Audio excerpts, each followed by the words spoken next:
Okay, members of the media, we're joined now by Jalen Bridges. Questions for Jalen? We'll first go to Greg Hunter.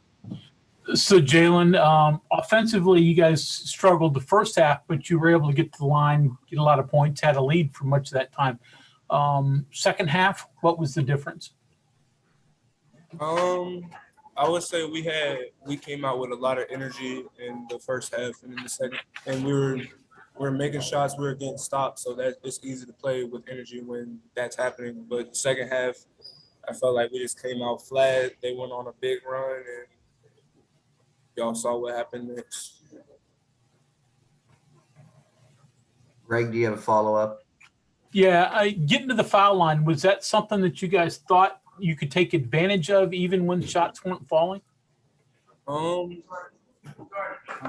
wouldn't say like that's something we focus on, but I mean that's just kind of how basketball is. If you're not making a shot, if your outside shots aren't falling, you got to try to get something going to the hoop, and a lot of times they're gonna foul you. So that just comes with playing aggressive. Herzl. Yeah, Jalen, what were they doing defensively? I mean, obviously you guys didn't shoot very well and didn't. Taz was, completely taken out of the game. What did they do? I feel like what they did that bothered us. They switched every single action that we ran. So like Sean, Taz coming off screens, whoever the screener's man is, they just switch out and take that pass away. So they don't have a shot. It's difficult to play against stuff like that. Was it scouting that they did well? I mean, did they scout you guys well? Yes, I feel like they did a great job scouting us. Justin Jackson. Hey, Jalen. Obviously, you guys made a calling card with the defense, and putting pressure on the other team defensively. Kansas seemed like they were able to kind of break through that and take their game to another level. So does this kind of serve as a wake-up call for what this team is and what it can be?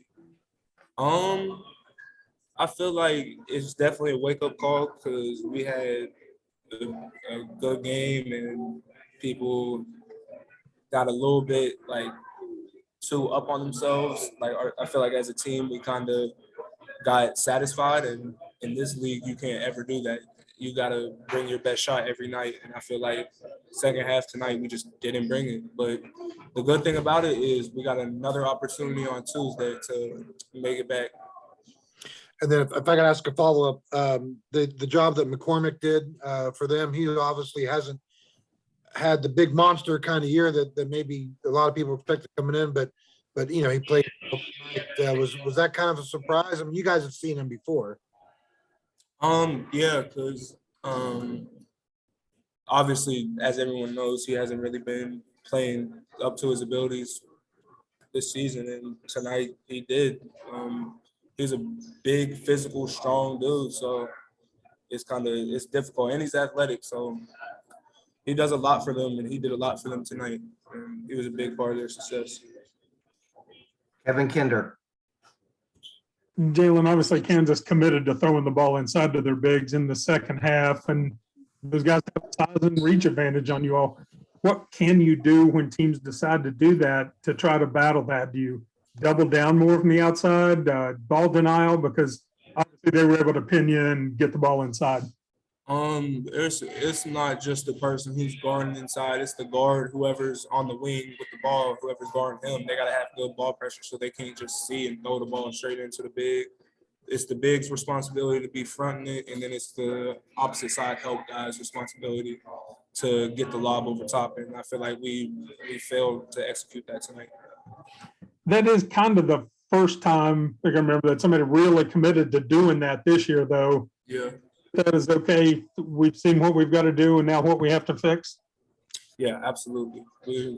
I'm sure we'll watch film tomorrow. We got practice tomorrow, and we'll get back to it. Everybody will get some shots up. We didn't shoot the ball too well, but I think we'll fix it and we'll improve. Mike Kazaza. Hey, Jalen, speaking of scouting, you all threw the 1-3-1 out there, and it looked like they were they were prepared for that or just extremely capable? I don't know. What did you see and what worked against a defense that's been good for you guys the small number of times you have used it?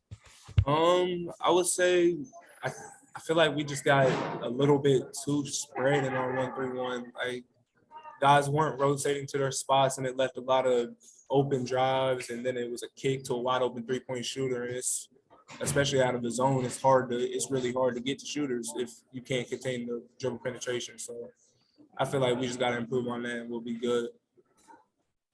Okay, that's all the questions we have time for with Jalen. Thank you, Jalen. Thank you.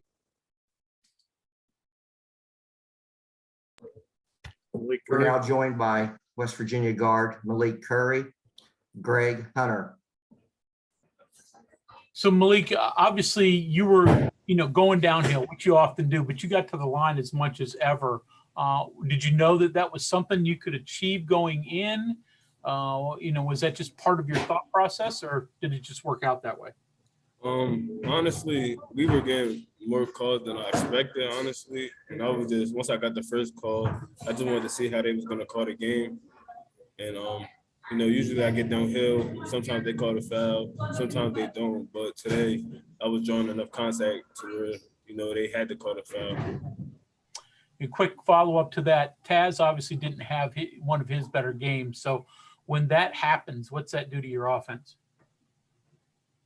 We just gotta,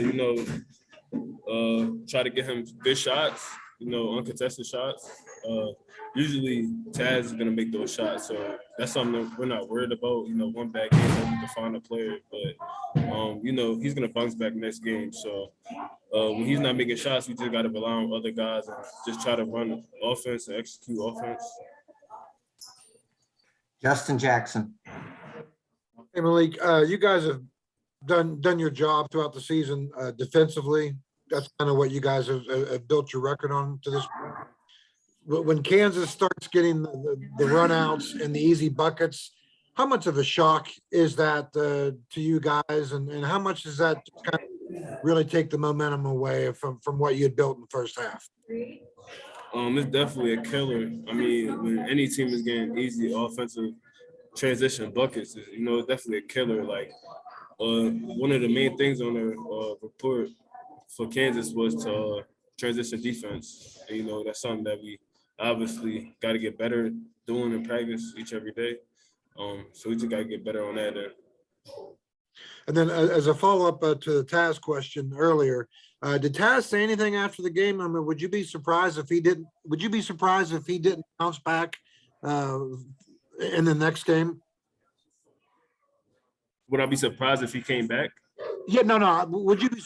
Did Taz say anything after the game? And then would you be surprised if if he didn't bounce back and have a good game in the next game?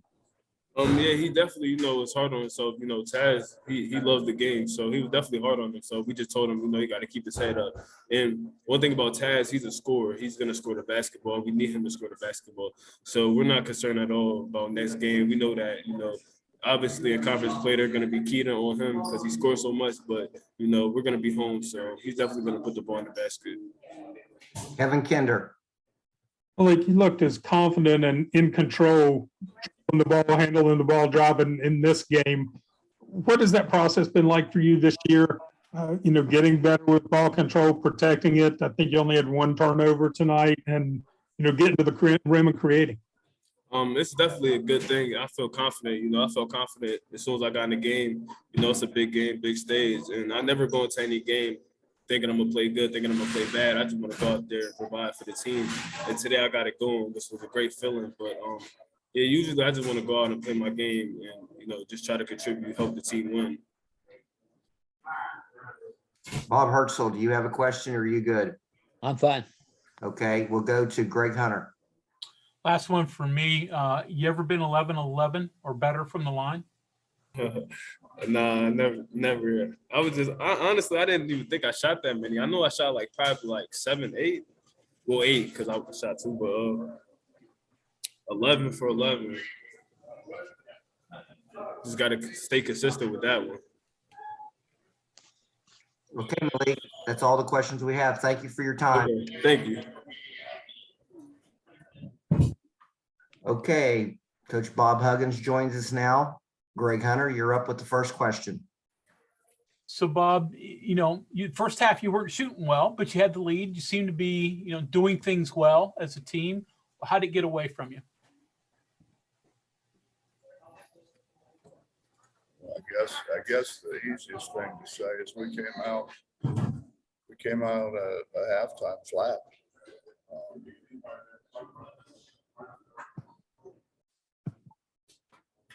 We just didn't. We didn't make shots. We heard things. We turned the ball over. Turned the ball over entirely too much in the second half. They played better. They played way better than we did. Questions for Coach Huggins, please use the raise hand feature. Coach will go to Kevin Kinder. Coach, Taz didn't look like he was moving with his normal. Sorry, hold on. You got Okay. I can't. I'm gonna have to get this louder. You speak a little louder, please. Right, how's that? That works. Okay. Taz didn't look like he was moving quite as well as he has been. Any physical problems with him, or just kind of an offshoot of being off at the start of the game? Who'd you say, Taz? Yes. Well, Taz hasn't fully recovered from the COVID. I mean, I think it varies from person to person. And, he's been fine. He's been fine in practice, but he played a lot of minutes. They moved a lot. They had great movement in their offense. We were, as we had been doing, relying on him to score the ball for us, and he struggled. And I think that put a little more pressure on himself when that happened. Justin Jackson. Hey, Coach, all season you've been talking about not having that inside presence, maybe even defensively as well. Against McCormick, was this kind of like the worst case scenario for you guys, not having that, that Derek Culver inside? It sure would have helped. I mean, he's big and he's strong and he's very athletic, and probably hurt us more at the offensive end. Nah, that's not true either. We tried to front him. We tried to front him and didn't do a very good job of fronting him. We can't side him. Obviously, we can't play behind him. We didn't have a lot of options. His matchup against Cottrell, I mean, you obviously switched a lot of guys on him, Gabe and Kerrigan, Pauly. But when he was matched up against Cottrell, is that kind of a good wake-up call for Isaiah on what he needs to become or needs to do to be a better player down the road for you guys? Well, I think Isaiah realizes. Isaiah has been pretty much a perimeter guy. Right. And I wanted to get him out on the perimeter. He made one in a three in the corner, but it was after the horn went off, or after there was a foul or something. I forget exactly what it was, but no, we're going to have to probably run some offense for him to get some shots on the perimeter. But at the same time, we still need him to play against size when he's the best size that we have. Right. Question to Greg Carey. In the second half, you went zone for a little bit. They had a lot of success against it. What kind of went wrong there, and what were you hoping to get out of it? What went wrong was they made shots. They've got a lot of weapons.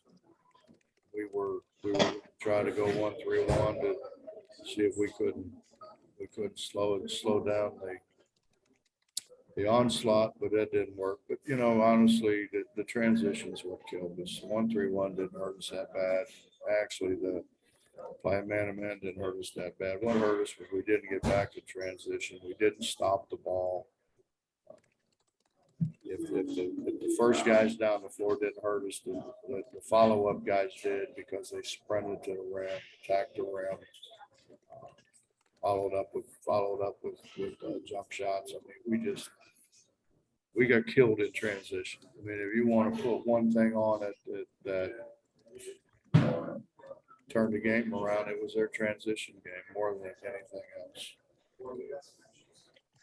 We'll go back to Greg Hunter. Bob, your guys' offensive struggles, more you guys, did you get good shots and just couldn't hit them, or do you attribute that to Kansas's defense? We got shots that our shooters generally make.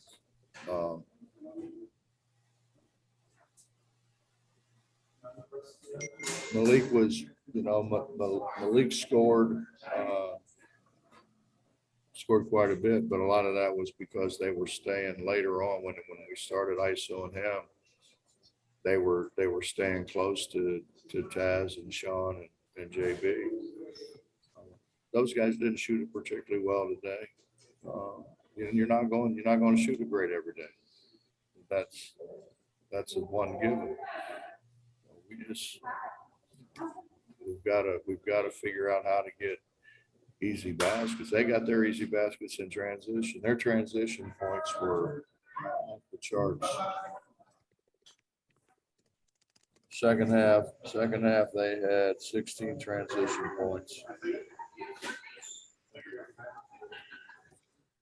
16 transition points and 18 second chance points. We're not going to win when that happens. Members of the media, any further questions for Coach Bob Huggins? Yeah, let me jump in here. Go ahead, Bob Herschel. Yeah. Hey, Bob.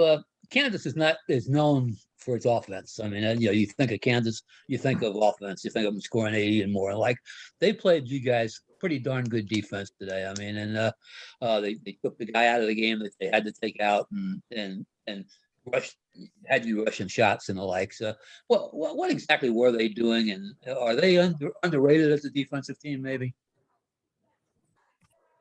Well, I mean, I thought about the first half we were okay.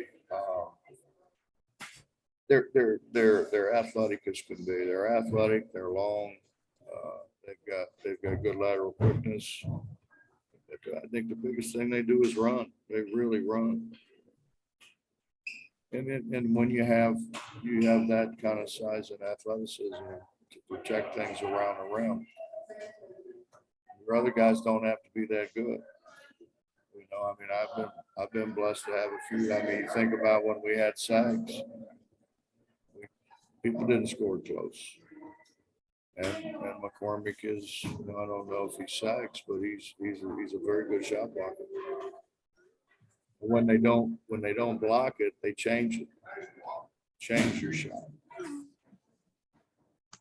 They seem too to have you guys pretty well scouted today. I mean, it doesn't take a genius to figure out that you got to get Taz to score points, but I mean, everything you tried, whatever it was, offensively and defensively, it didn't work. I think they adjusted. I'm sure they scouted. I mean, they're good coaches. I'm sure they scouted. But I think as the game went on, they adjusted more and more as to our personnel and who wanted to do what. I think you're right in that they scouted Sean and Taz and JB to get their tendencies, which is probably why Malik had a good second half, because he probably wasn't as big in the scout report as those other three guys were. Okay, everyone, that's all the time we have for questions today. Coach Huggins, thank you very much. Thank you.